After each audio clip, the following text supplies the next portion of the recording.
What's up, guys? Welcome to another episode. I am in the parking lot of Jiu-Jitsu. So if you hear these cars whizzing by, just know that's a little white noise for you. So it's Thursday as I record this, and this past Monday night, I took my entire family into New York City to go to Madison Square Garden to watch Monday Night Raw. And it was fire.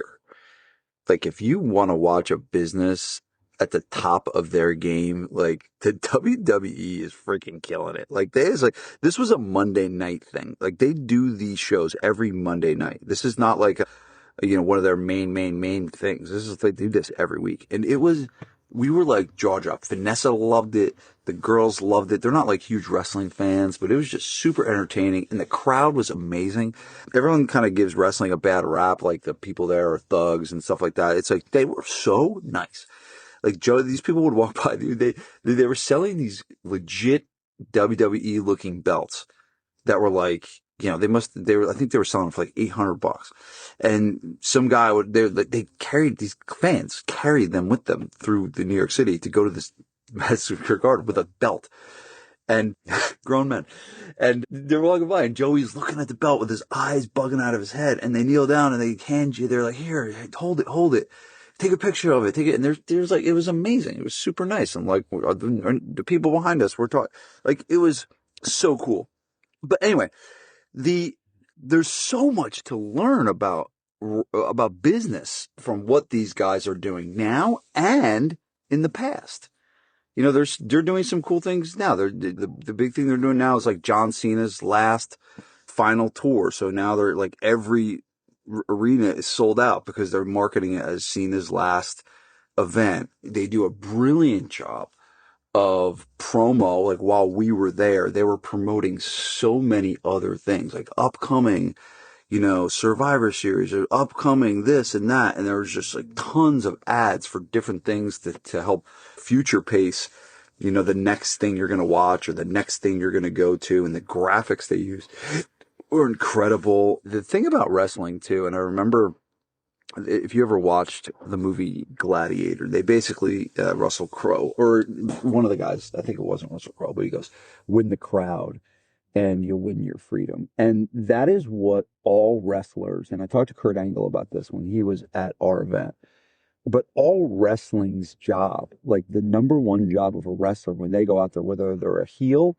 or a babyface. And what that means, if you don't follow wrestling, a heel is like a bad guy and a babyface is a good guy. Whether you're a heel or a babyface, your job, if you're a heel, your job is to get as many boos as you possibly can to get the crowd hating you.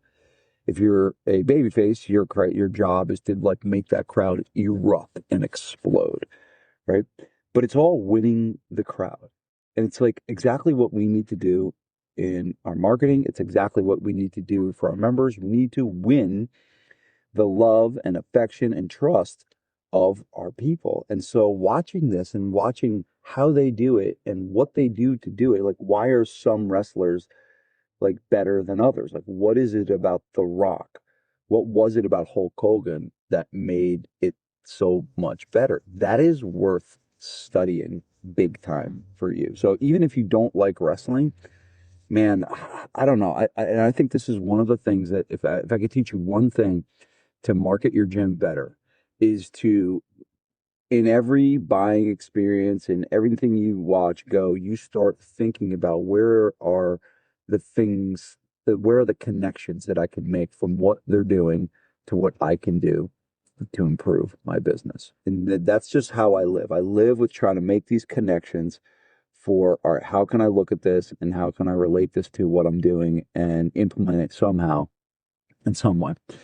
But the biggest lesson I've ever learned from wrestling is very relative to you right now. And that is, they always created these flagship programs, right? And one of their flagship programs is a thing called WrestleMania. Another one is SummerSlam. Another one is Survivor Series, right?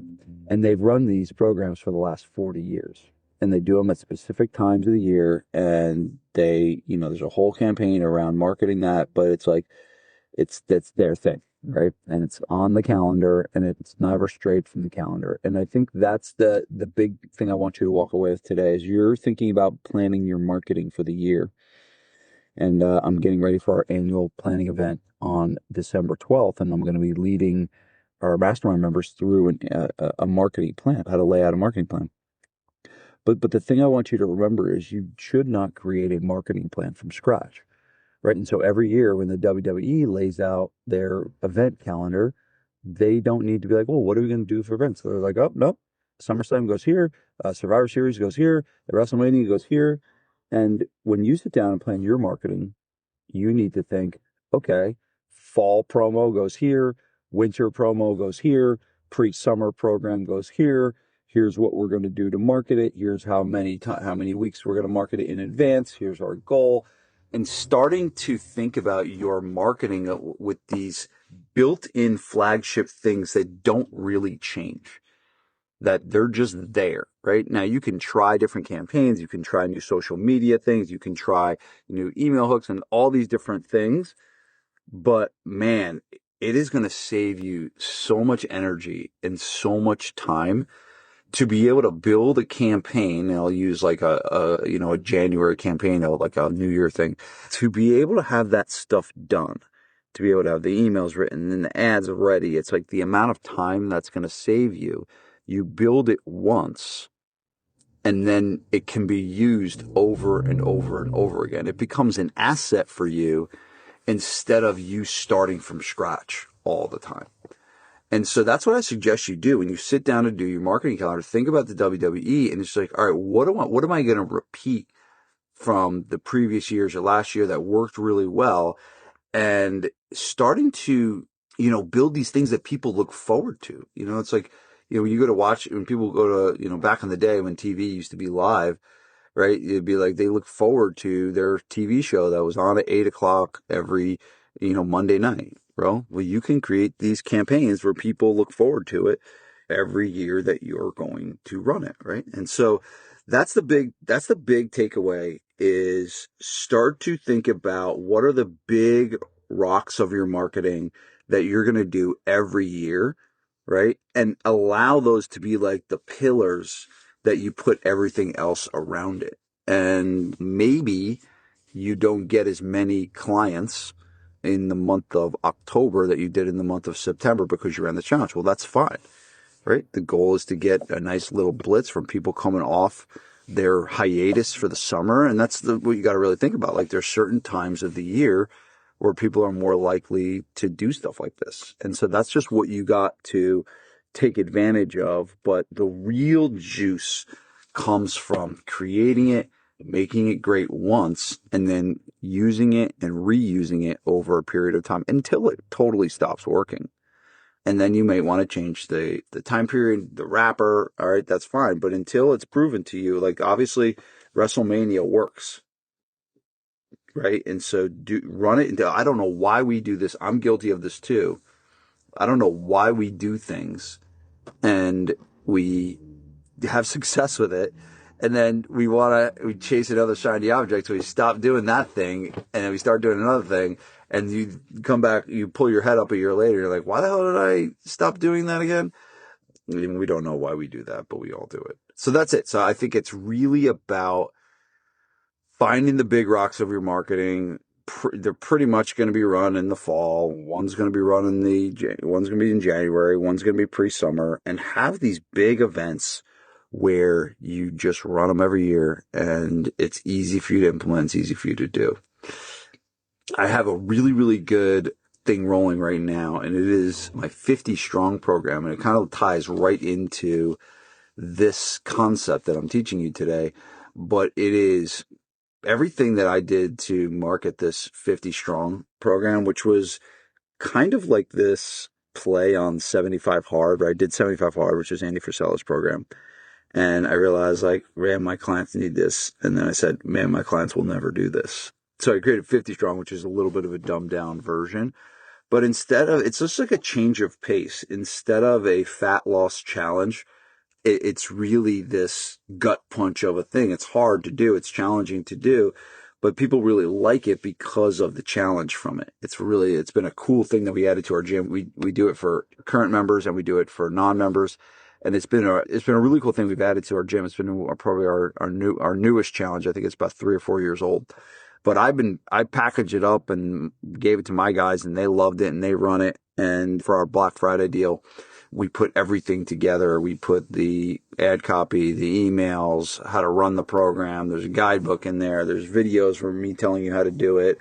Everything you need is how to run this thing is in there. If you click the link in the show notes, you can get all of the details for it. And then this year I put in 3 bonuses. So check out that. Some 3 cool bonuses when you pick it up. So it's our Black Friday deal. So if you're listening to this during Black Friday, make sure you go to that link in the show notes and get all the info. I think it's like $100. So pretty small price to pay for something that could generate a bunch of new clients for you and give something awesome for your current members to be able to keep them rocking and keep them engaged. So check that out in the show notes. But at the end of the day, I don't want you to reinvent the wheel every time you need to market your gym. I want you to create things once, okay, and run them and get them, I wouldn't say on autopilot. It still takes time to do, but it's going to take you a lot less time every time you do it. And if you buy 50 Strong, something like that, it's already done for you, so you don't even have to do it. And here's the honest thing too. You can take the structure of 50 Strong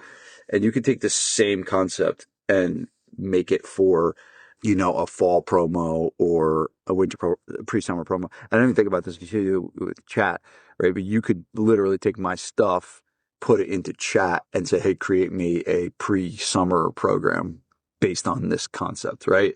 It probably will give you everything that you need. Pretty crazy. But you get this, you just got to get this once and it'll feed you for a really long time. So click the link in the show notes. Appreciate you guys. Appreciate you listening. And let me yak into the phone here while I wait for my kids at jiu-jitsu. But I'll see you guys on the next one. Peace.